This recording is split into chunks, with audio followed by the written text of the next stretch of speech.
Hey everyone, welcome back to my YouTube channel where I will be doing YouTube tutoring videos.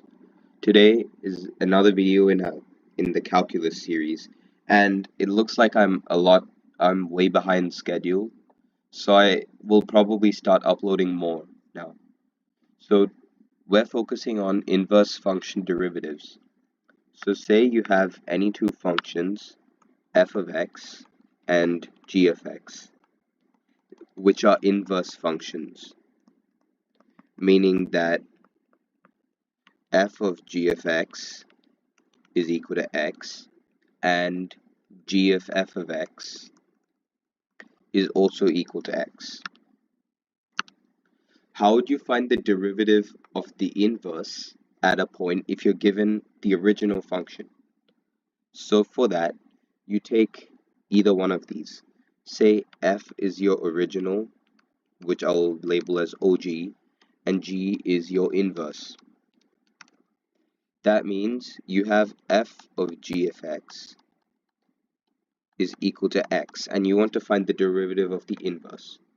So if you differentiate both sides, then you would have to use the chain rule on the left hand side, and the right hand side will evaluate to 1. So this way you get f prime of g of x multiplied by g prime of x is equal to 1. So that means g prime of x is equal to 1 over f prime of g of x. And you can evaluate this at a specific point, which we can call A or B or C or just about any letter besides X or Y, because it's personally, I think it's not a great idea.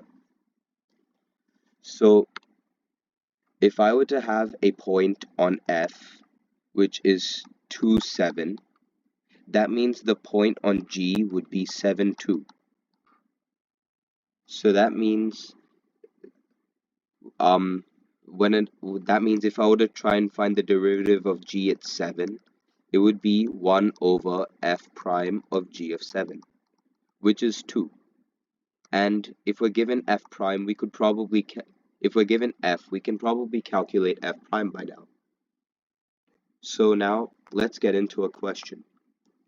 Say our function is 3x squared, and we want to find the derivative we want to find the derivative of g prime, the derivative of g, so like the inverse of f's derivative at x equals 3. So right now we'll be using the first way to figure this problem out, but later on we can also use the second way, which is differentiating implicitly. If you're better at that, then and you don't like remembering formulas much, then I would suggest you wait or stick around for the rest of this video. So now, if we're trying to find g prime of x at x equals 3, we should probably find what g of 3 is equal to, because in our formula up here, we need to find 1 over f prime of g of 3. For that, since f and g are inverses, then this output has to be equal to this function over here. So that means 3x squared is equal to 3.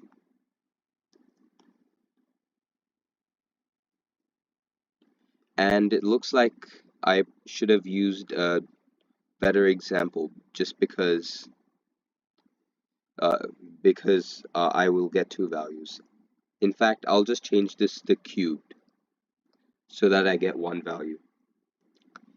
And this is because the way inverses work is the input for f is equal to output for inverse of f.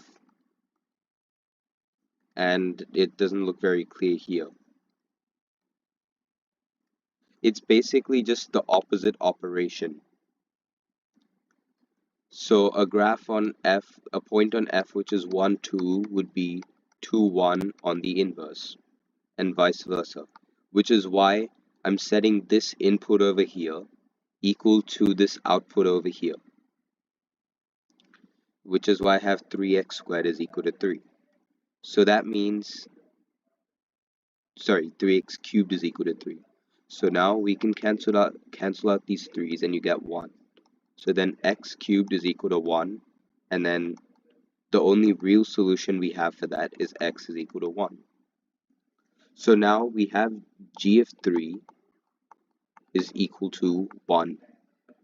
So now we need to find f prime of 1.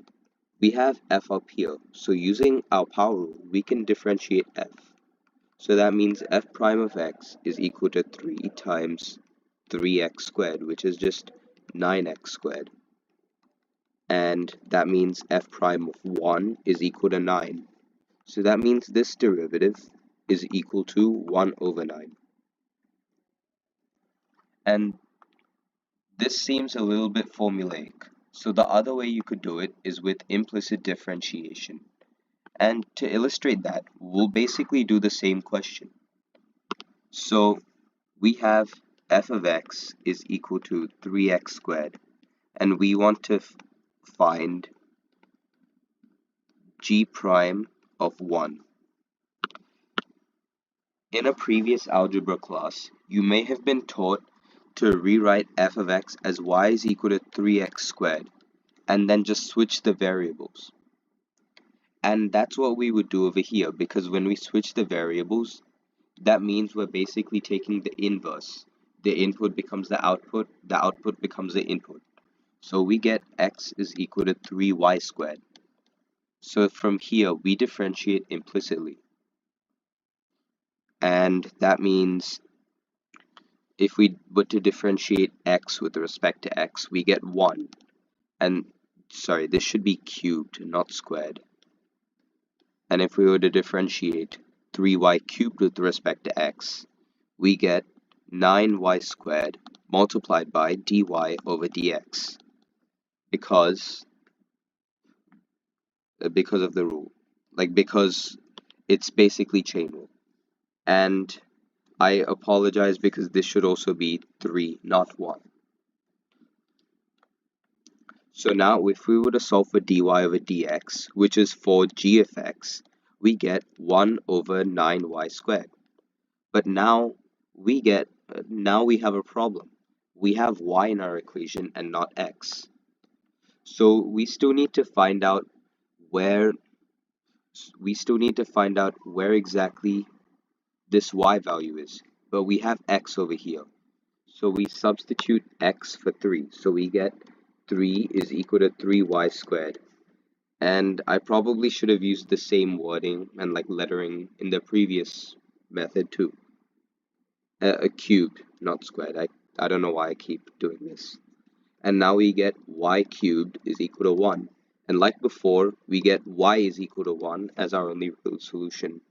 So now if we were to sub back here, we get dy over dx at 3, 1.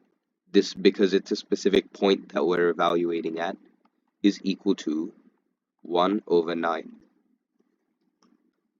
So now let me try another question with both methods. And let me actually correct myself this time.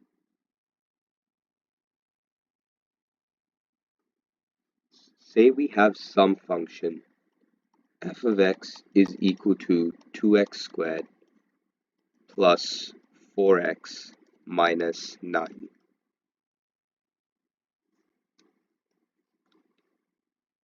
And we want g prime of x at x is equal to -3.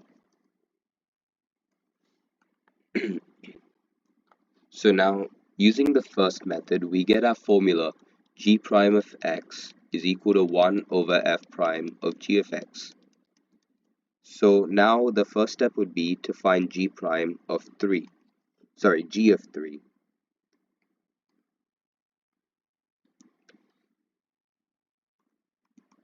And we could do that by just swapping all the x's with y's. So we, instead of y is equal to 2x squared plus 4x minus 9, we get x is equal to 2y squared plus 4y minus 9.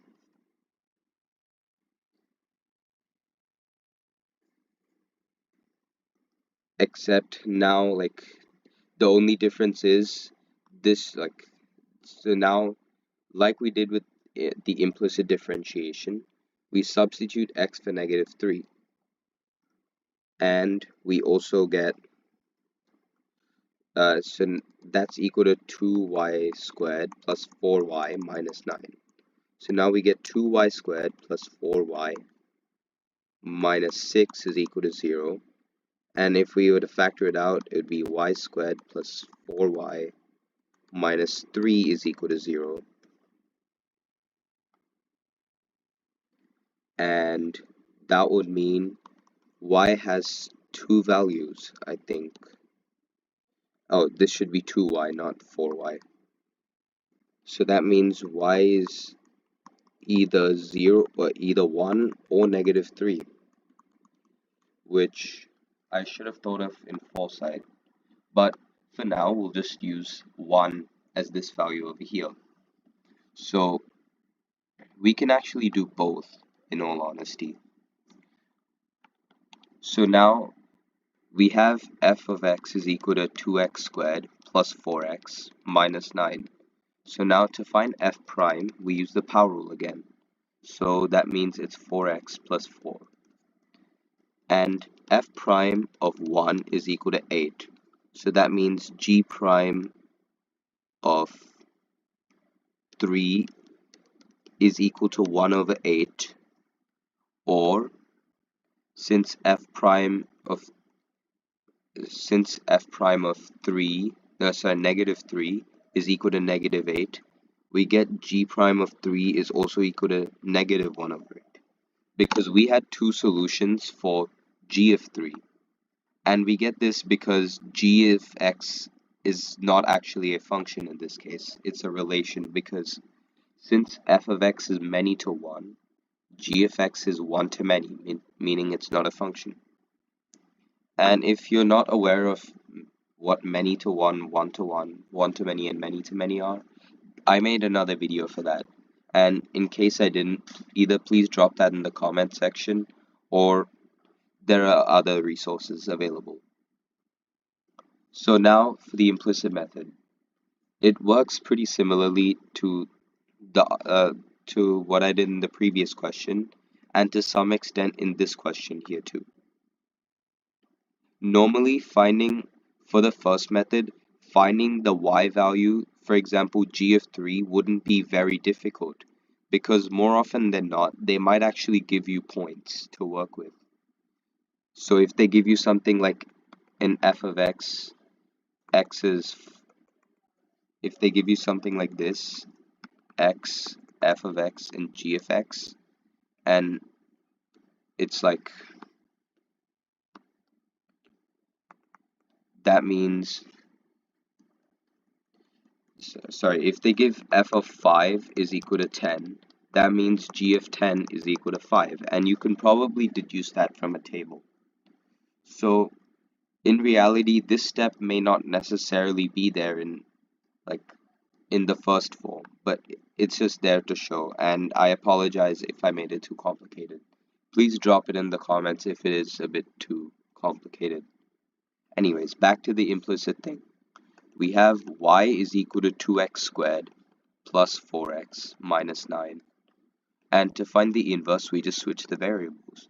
So x is equal to 2y squared plus 4y minus 9. And now we differentiate both sides with respect to x, which is important. So, and I'm just writing that because I cannot be bothered to do the notation as of now. So I have 1 is equal to 4y multiplied by dy over dx plus 4 multiplied by dy over dx, and then minus 0. So now dy over dx appears to be a common factor for me, so I can simplify it to look like this, and I can also solve for dy over dx. So that is 4y plus 4. But like with the previous question, we have a problem because we don't have x in our denominator, we have y. So now we need to find out what the y value is when x is negative 3 in the inverse function here. So now we just substitute the negative 3 and set that equal to our function, well, the inverse one at least, and then we solve for y. And I did that in this question already, so I'm not going to waste too much time. And for now, I guess we'll just pick one value and we'll do the positive one. So that means dy over dx at negative 3, 1 is equal to 1 over 8. And normally the function they give you will either be will likely be restricted so that you actually do have a function and you don't have multiple y values, or they'll tell you to only find one of them. This is just me not finding the right numbers in advance to actually use for such a question. But regardless of the numbers, I hope that you learned how to do inverse differentiation and like differentiate inverse functions. And in the next video, we'll be differentiating inverse trig graphs and functions. Thank you for watching and keep practicing math.